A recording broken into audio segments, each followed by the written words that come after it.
Welcome back. Welcome back. And I'm at the crane. You gonna do something with it? I think so, but I don't know what exactly. Oh no, I can't even get in the crane anymore because I think I broke the crane forever. Oh What? no, it let me in. Because I moved the box, like you sit in a box like over the air and you move it back and forth on this track to go pick up stuff. And to climb the ladder to get back up to the crane, the box isn't there because I have it halfway down the track, but you can still click the button and get in. What's it do? I don't know. That's the problem. I thought I was going to be able to pick up that huge log with it and like put it in the train and do something with it, but the big log sold. My small ones are still here, but I'm trying to pick up. Okay, I just picked up the small log. I don't know what to do with it though. I have it though. It's mine. Well, this log will forever live in this crane because I don't know what else to do with it. Get it moving really fast and like fling it.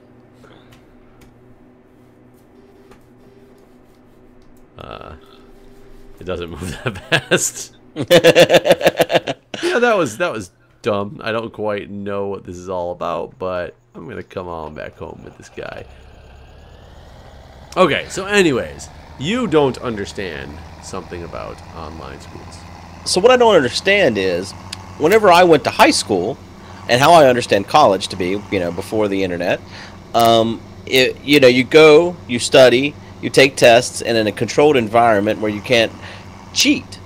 But to me, if you told me in high school, all right, you can do everything that you do in class, but you can do it all online, you would just cheat. You would just open your book and do the tests and just cheat, right? So I guess there's a couple things with that. One, have you ever taken a class where you didn't have a test? No. Oh, What? I've taken plenty of classes that there were no tests. It was all papers or projects that you had to do. Okay.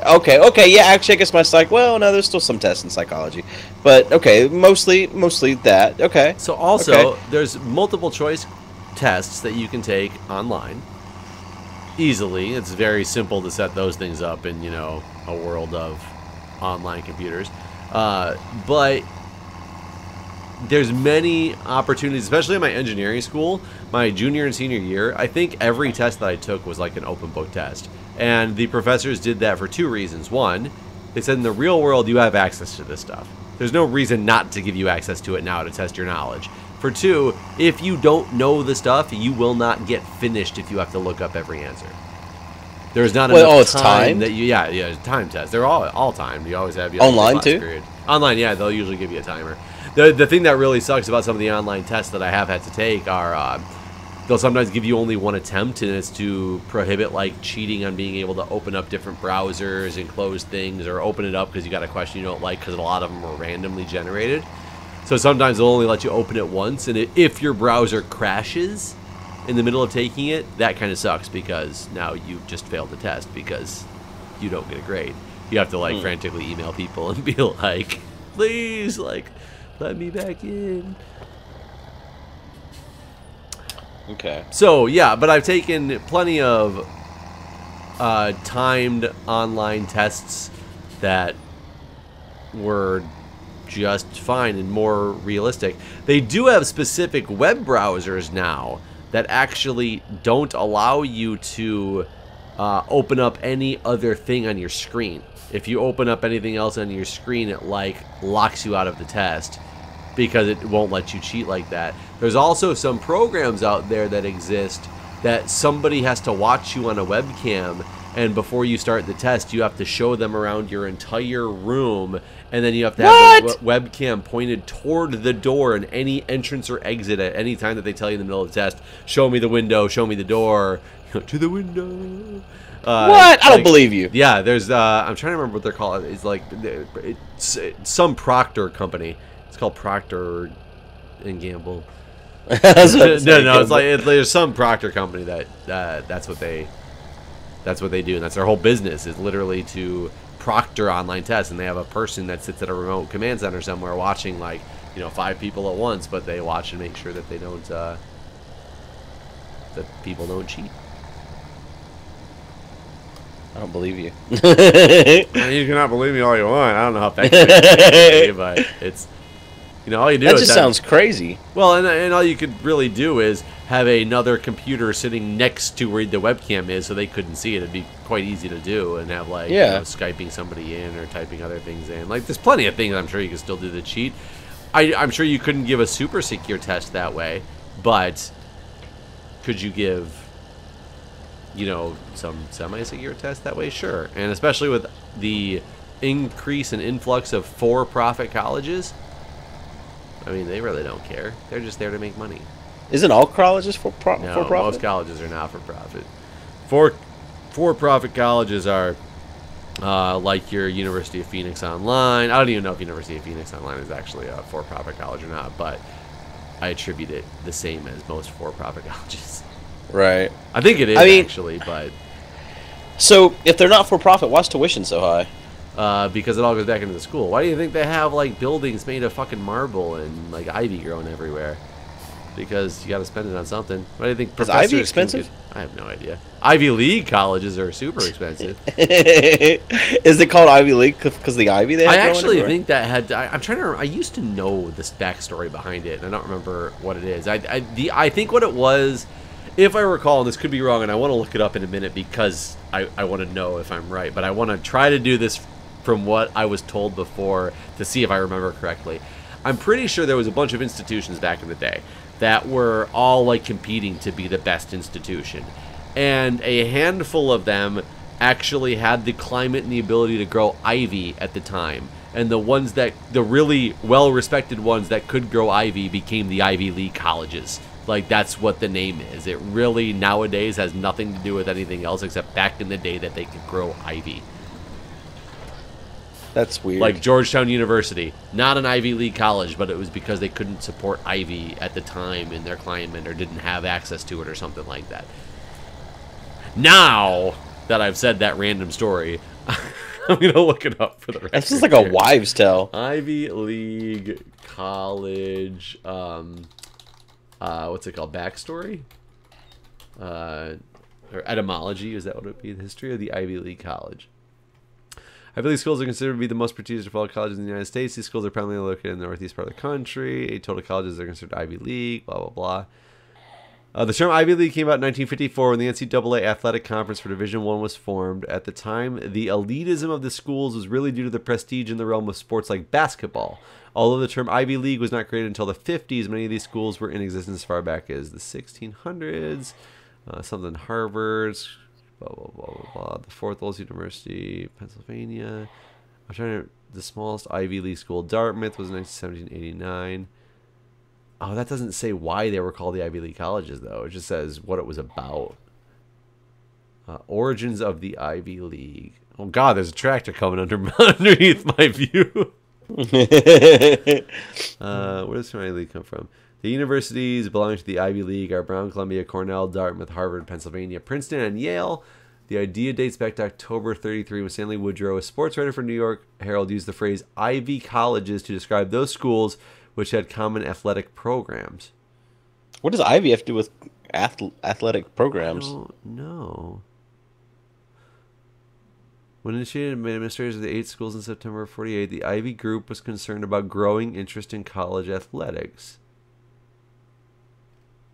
Oh, what? I said this is not anything like the backstory that I heard. Ivy League. What does Ivy have anything to do with basketball? The famous Ivy basketball. League, according to Google's dictionary, 1930s with reference to ivy traditionally going on the walls of university buildings. That's not the same thing. It's generally viewed as some of the most prestigious, best universities. Members, history, origin of the name, the custom of planting. Wait, here we go. Here's something about ivy. Students have long revered the ivied walls of older colleges. Planting the ivy was customary class day ceremony as many colleges in the 1800s. In 1850, class day was placed upon the university calendar. The custom of planting the ivy, while the ivy oration was delivered or rose about this time. What? Older colleges, Northeastern University. Maybe it does have to do with the Ivy, and from what you were just mumbling there, it sounds like only the older colleges were basically covered in Ivy because they were older, been around longer. Yeah, I so maybe guess. that's what made them Ivy League. I guess they were established. I don't understand what the term Ivy has to do with the basketball, unless they were just saying these basketball teams were coincidentally from older universities that had Ivy on the walls. Right. Yeah. Yeah, the basketball thing. Yeah. So I'm sure somebody in the comments will inform me of why I'm wrong, but then somebody else who will actually know for sure will state the comments as well.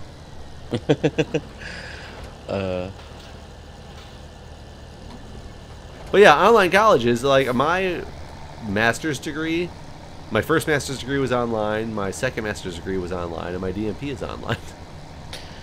So I guess my next question about online school is, do you ever have a teacher, or is it all just reading and...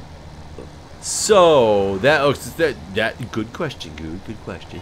My first master's degree in IT was, I liked it the best of all the online classes I've ever taken, because what it was, that was kind of when online colleges, or online courses were very new, and this was at it's the same place I got my undergraduate from, so it was a well-established university. It wasn't like one of those, up and coming, just brand new online colleges. But what they did was, once a year, for 4 semesters that existed throughout the year, they had a teacher who taught the classes live to a camera.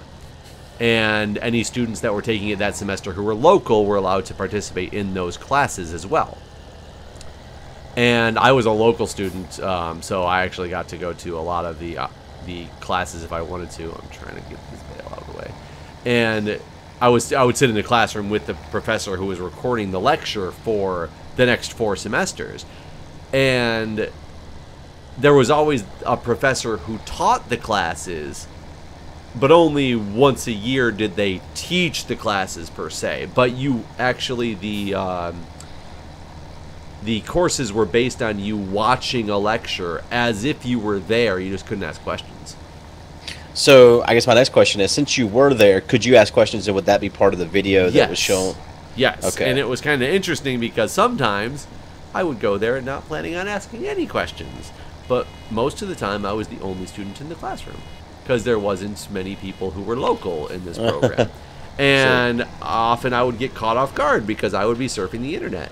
And he'd be like, "So Jeff, what do you think?" And I'd be like, I wasn't listening to you. Everybody to see. It was also very interesting when those classes happened that I would get up and go to the bathroom in the middle of class. They were 3-hour lectures, so I'd get up and go to the bathroom at some point, and the professor would still continue talking in the room. And so I'd come back and be the only one in class, and he's still just talking away. But I did have professors emailing me a lot because when they found out I was a local student, if they were doing a lecture, asking me to please come to my class tomorrow because it's way easier to actually lecture to somebody than just to the camera.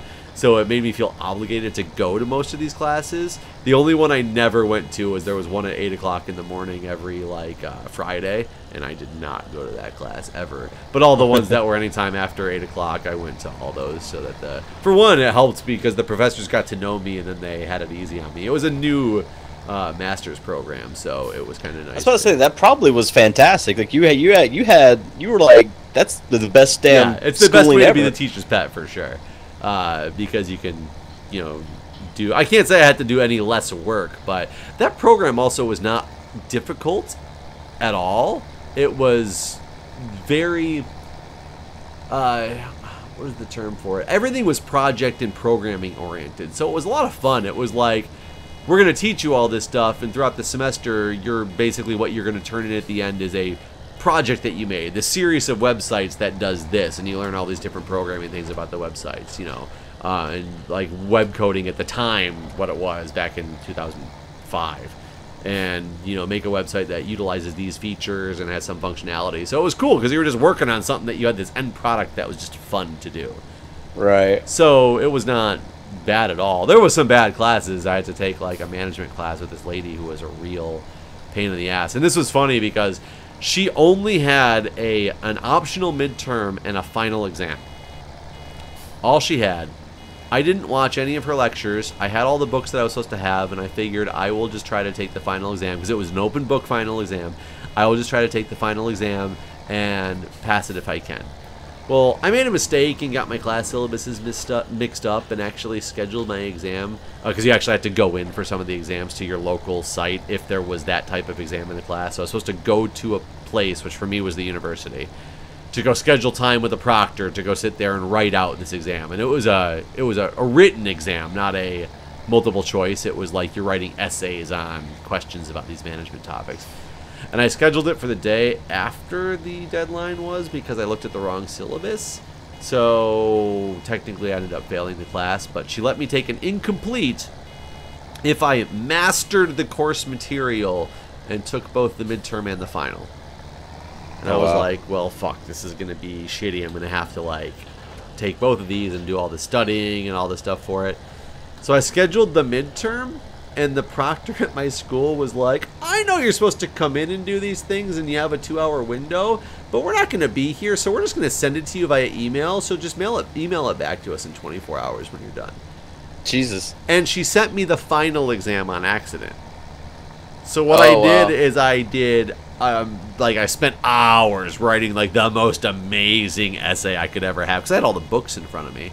And I sent it to the professor, and I was like, look, this mistake happened. They accidentally sent me the final exam instead of the midterm, so I didn't feel right about having already seen the final, not finishing it. You know, I made some excuse of why not to take the midterm. So basically, she just graded that instead, and I got a 4-point in the class. Wow, nice. So there's ways to cheat the system, for sure.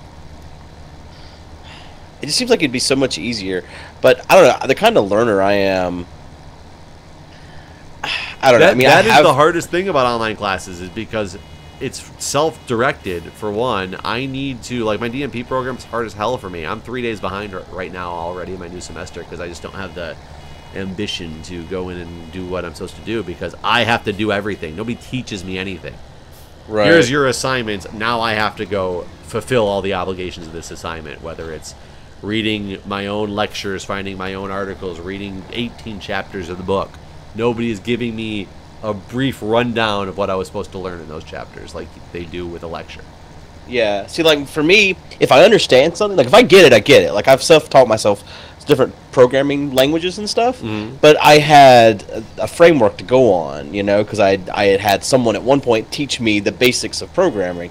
I don't think I could have self-taught myself from the beginning. I feel like there's bits of knowledge, and if you don't understand something, you just don't, I don't know, it feels like you're building on a bad foundation, you know what I'm saying? Right. And a lot of people do terribly at online school because they don't have a good foundation or don't have the habits, the study habits that they need to succeed in that type of environment. But there's also some people who, if you go to a normal college that doesn't have attendance requirements, never show up to class and do just fine. Yeah. So, I honestly, I hate colleges that have an attendance policy that say you have to be here for these lectures or whatever.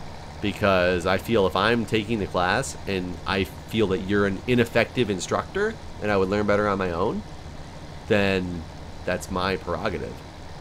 But then it just feels like you could just go down to your library and pick up some books. Well, I guess you can, but you don't get credit, though. Yeah, that's the thing is, there's a lot of, like, Harvard, many other places, Harvard, MIT, they'll have those online learning centers that anybody can partake in those classes, and they're literally just a recycled class that they've taught, but they just put it out there for the public. You don't get any credit for it, but you can take it. I mean, if I take the same one class, and because then some of them even are proctored and have tests. It's like, what is it? Something EU. God, what is that thing called? You know what I'm talking about, right? No. You've never seen these before?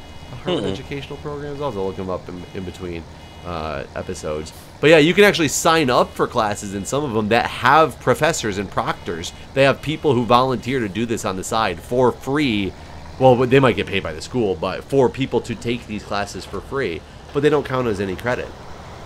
Huh. But they'll grade your shit, give you assignments, and that'd be kind of a cool way to like see if this thing is right for you. Hell, see if you can pass the course, and then actually but then when you do, you're gonna be like, God damn it, why do I have to do this shit again? Like, I suppose, yeah. So to change the subject, what are your thoughts on TwitchCon? It's a convention for Twitch people.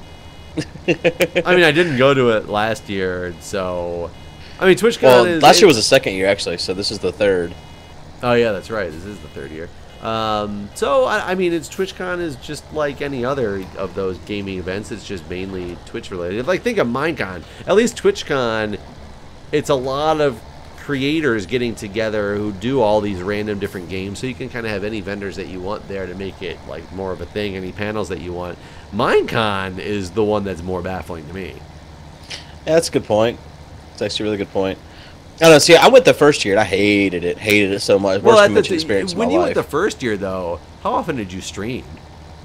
No. Yeah, like 3 times total. Like, yeah, something like that. I mean, I was on 6 fucking panels though. Most panels I've ever done in my life. That I do find kind of amazing that you were on so many panels at TwitchCon as a person who didn't stream. Yeah. I don't know. The tickets went on sale today to date our content, and they're $180 for partners. Like, for I don't know, partners, yeah, just seems so high to me. Is there media passes?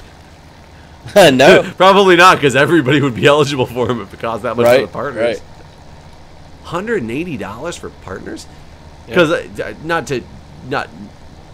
not because I'm like this great person or anything, but you know, I paid for PAX twice, and every other convention I've ever gone to has been free because of either panels or media passes or something like that. So I would have a hard time paying $180 to go to any of those, let alone, you know, something that you are one of the draws for. Like for TwitchCon, aren't people going to see the partners? Isn't that one of the big reasons that people are going? Yeah, basically. And I don't know how it was last year. Like I said, I went the first year and I didn't enjoy it, so I didn't go back last year. But if it's anything like the first year, it was very small. Like the majority of the people there were the streamers or whatever. And then there were fans, but they weren't the majority for sure.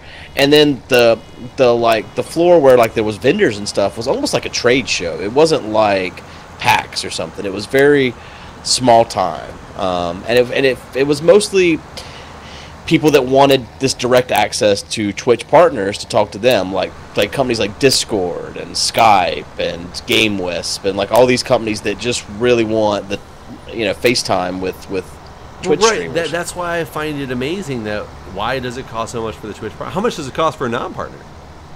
I don't know. I don't actually know. Because I don't think they've opened tickets to the public yet. I think it was just been partners today. Because that doesn't make any sense to me. Just because I think that the draw of who's going to pay to be at TwitchCon, especially from the vendor perspective, that's what's going to make Twitch money, is the vendors paying to be there, right? Right. That's their draw, is because the partners are going to be there. That's the hope, that the partners are going to be there. Yeah, I agree. Yeah, I don't know. And then not to sound like an asshole, but like the fans that were there, it was the worst fan experience I think I've ever had too, because they didn't have anything to do. And so normally when you meet with some people, you'll talk with them for 20 minutes or something like that, and then that's it. But at TwitchCon, it was like, all right, now we're going to spend the entire day with you because we found you and you now belong to us. We love you forever. We hug you and squeeze you. Yeah, that's really what it was. Like I remember every day sitting down to eat lunch, and then like people gather around your table, and like they're not even sitting down with you. They're like standing over you while you eat, and it's just like, God, I want to breathe and swallow.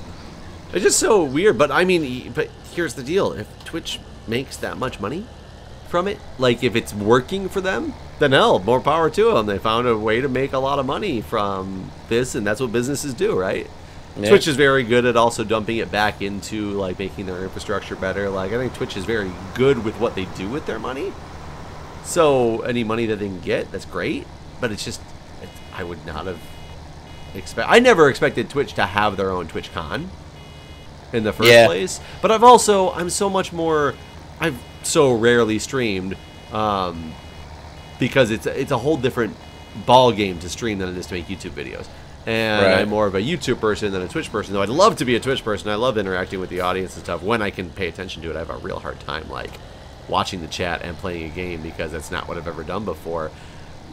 But I'm not in that world too much, though, so I don't know what people really want out of it. The whole donations and tipping and things like that baffle me because, you know, that's what really runs Twitch, and I wish YouTube was better about, like, here's a donation button for these people and videos you like, and you don't have to rely on third parties like Patreon and, you know, GameWisp and all to make that more fan funding that somehow has thrived on other platforms.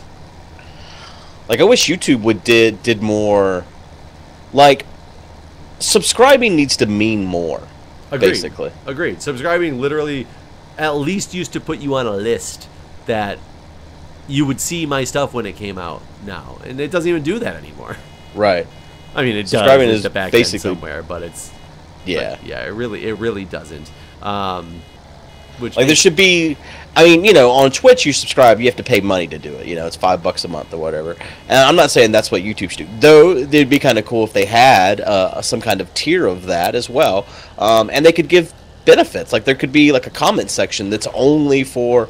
Hell, I would be happy if there was a comment section only for subscribers, period. Like, never mind, you know, a paid subscriber. Not even a paid subscriber. Just, right, just current subscriber. If you want to comment, even if you want it to be a hateful comment, you have to subscribe to me first. Right. That would be fantastic. That would actually be really cool. That would be really cool. It would really limit negative comments from people. Yeah. And the people who were giving negative comments, hey, at least they subscribed at least for a minute. You know? I mean, even if it was a toggle, even if the YouTube put it in our hands, like, hey, guess what? This month we've added you can turn on subscriber-only comments. Yeah, that would be kind of cool. I would be excited with that. How is YouTube's live streaming service? I've been tempted to use it before. I've only heard check it out. Bad things. Only heard bad things. But you're under contract with Twitch, actually. Yeah, but you know our Twitch contract. We talked about that before. But it says that... So, I don't think they've ever enforced this on anyone, but the contract does say that your live content must live on Twitch. So, remember, this is the discussion. Was it you? Maybe it wasn't you that I was having this discussion. I think we have had this discussion. I've had this discussion with a lot of people, because I don't actually believe in the contract. I don't care about this contract. No, because my new contract does not say that anymore. Really? My new contract specifically says exactly what... I thought you were the one telling me that that's what the intention of the contract was. That's what I've been told. The intention is that if you live stream it on Twitch first, it has to live on Twitch for a certain amount of time. Right. But I can live stream anywhere that I want to, anything without any obligation to Twitch. See, that's what I understood it to mean, or at least what I understood they want it to mean. But I think that they purposely made it vague so that maybe they could. My first contract made it extremely vague. That it was very much that I knew I could not stream anywhere else, or it would be a violation of Twitch terms of service. The only reason I actually realized that was wrong is because I made a comment about that to Aurelian one day, and she was like, "That's not what they're supposed to really mean." And she was explaining the intent of what she thought the contracts were all supposed to be. And then the new contract, when they changed their terms or whatever, it says it like very explicitly, clearly that this is only in relation to if you stream this on Twitch and it's gaming content first, it has to be here for X number of hours. Right. But I basically have no obligation. If I could stream anywhere else I wanted to at any time I wanted to, and if it never touched Twitch, then it doesn't matter. It's not against contract. I don't think YouTube has the infrastructure that Twitch has to support, like, commenting. There's definitely none of the whole donation bits, all that sort of thing. Though the Twitch bit system is kind of bullshit in my opinion, anyways. Like, are you familiar with I would the agree, bits? because I still have a hard time understanding it. Well, it's basically you can buy bits from Twitch, and if you spent like $1.50 on bits, you would get 100 bits. So basically 50 cents would go to Twitch, and you would get 100 bits. So you'd have $1 worth of bits. That I don't think you can buy them in that small of an increment, but this is just a example. And so then you'd have these 100 bits, and you can, you know, cheer in chat for whatever streamer and give them that $1. But Twitch is taking the 50 cents off of that $1.50. So basically they got into the donation game, and they're taking a big cut off the top from people buying the bits. Do you think people are really buying them that often? Or do you think it's that they were given a chunk of them when they started doing the whole bits thing and they still have them that they're using? No, there's definitely people that buy a lot of them. Like, before bits came out, on average, if I streamed for 3 or 4 hours, I'd make about $50 in donations. Now, no one donates. No one ever donates. They only use bits. Yep. And the average stream, it'll be like $10 or so in bits. So I make a lot less money from streaming now because of the bit system. And it's because they're donating less than they were before in the bits? Right. There's a couple guys, there's 2 different guys actually that are crazy with the bits, and I pray that they keep it up. They're going to send your kid through college one day. Like. Basically. Yeah, every month they're like $400 worth of bits. Yeah, that's always nice. See, and I always enjoyed things like the concept of Patreon and Game Wisp, but I don't like the fact that it has to be like some third party, right? Dealing because they're taking a cut off the top. Well, yeah, they're taking a cut off the top for one, and it's based on, like and I don't know, and it's so hard for me because so many people do so well with Patreon. But when I started up Game Wisp, and I had so many people telling me that basically I put everything that I own now behind a paywall, even though that was not the case at all. But people looked at that in such a negative way that it was actually very hurtful for me to even start doing that. And it was like I had one series that I was specifically doing for Game Wisp that I was still putting up a week later. So it was... I remember this. Yeah, it's a specific series that's going to go up on Game Wisp 7 days early if you are, Game Wisp, or if you're a Game Wisp subscriber. Otherwise, you're going to see it on my YouTube channel a week later. And people were angry. Yeah, that always feels like a direct attack, too, whenever people get like that about something. It does. It does. I mean, it feels like, to me, it was... I felt like I was disillusioned once I realized that the people I thought cared about me as a person didn't, I guess, because that happened at some point for me in YouTube. Is I actually thought like I was making content for, I don't know, like saying online friends sounds fucking weird because that you don't know these people, but I feel like wait. So are you saying that an online friend is supposed to come and have a dog's? Hey, no. You were an actual online friend. I'm talking about the viewers. You're so bitter that I was freaked out. Yeah, because hey, I remember whenever you invited someone to go have a drink with you, and they basically thought you were going to try to suck their dick. That's very true. But that was after I realized that we had online friends with Minecraft, and it wasn't just random people watching. See, I guess maybe I started more skeptical than you did. That's the thing, is you started with thinking everybody was kind-hearted and everybody wants me to succeed, and I started with, who the fuck is this crazy guy who wants to come have dogs attack my face in my house? I don't want dogs. The dogs were in the game. Oh, whatever. There was something about dogs and... No, so they just added dogs to Minecraft, and we had this whole prank war thing going, and I suggested that part of the video be in real life. Like, I come to your house, and I was thinking it'd be like a whole weekend thing, come hang out, whatever, and just shoot this one little short video where, like, I pretend to punch you, and then we cut back to the game, and the dogs attack you in the game. And you were so bitter that Well, I wasn't bitter at the time. Because you were just like, nah. And I was like, oh, okay. And I didn't think much of it. And then years later, I found out you thought I was like a psychopath. Yeah, I was just like, I don't know this guy like at all. I don't even remember how long it had been at that point that we'd actually. It'd been a while. It had been fair amount. There are people that meet in apps and they swipe right and they're fucking within an hour. Oh, that's true. And I was just... True. Those didn't exist back then, though. Like, if I met no. you... If I okay, met so you if Tinder had been around, we would have worked this out better. If I met you on Tinder, Guude... You'd let me punch you? So, had we ever actually spoken? I feel like we definitely had. I think we had to have. No, because I don't think we didn't have a Skype channel back then. That's when... remember, because the first time you told me you talked to somebody on Skype, and I was just like... How does this guy just sitting at night talking to these random people on Skype? Like, I didn't know Skype even had a chat interface at the time. And when you said you were Skyping with people, I thought you were physically just, like, calling people up, like, hey, what's going on, man? And it was like, because you were saying, like, oh, I talked to blah, blah, blah for the first time last night. Because I think you were telling me you talked to Co. Yeah, I think it was night. Co. And I was just like, you just, like, called Co on Skype? Like, that's pretty ballsy.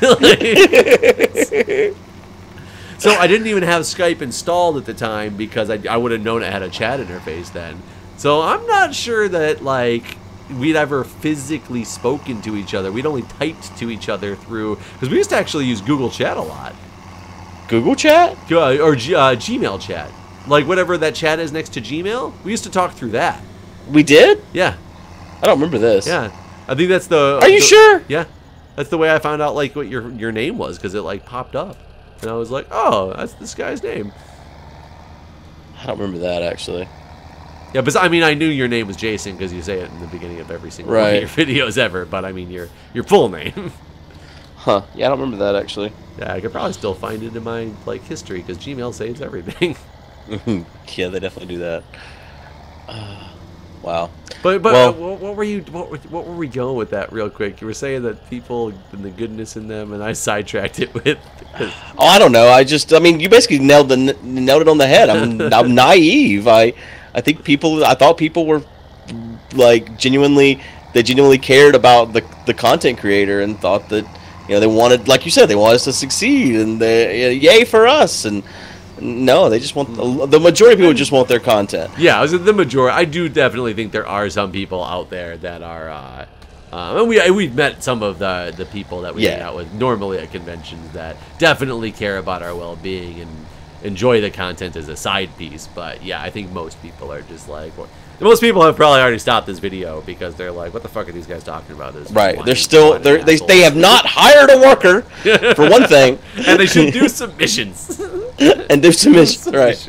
Well, real quick before we end the video, I guess one thing I have found through Twitch, since we're talking about Twitch, is I've set up a Discord, like a sub Discord with people that subscribe. People that subscribe can join this Discord and like we have a little chat group or whatever. And I feel like those are the people, those are the viewers that like actually give a shit. Basically, I basically think after all these years I finally found them. Is what I'm trying to say. And it was through Twitch though. Right. Not through YouTube. Was. YouTube No. is a hopeless like cesspool of... It kind of is. It's kind of a sad sack of shit this day. Let's just put these videos up on Twitch at the same time. Like, we'll both put them up, but just as a live stream video every other day at 2 o'clock. And it'll just look like we're live streaming this thing together. Maybe we can even have the donations going up, and we'll just have a disclaimer at the beginning. We will not read the donations. We're going to pretend we don't see them, quote unquote. But if you donate high enough, you might break our character, and we might mention it. And we'll just right. Donate now. Donate now. All right, well, we're out of time. All right. See you guys. Bye.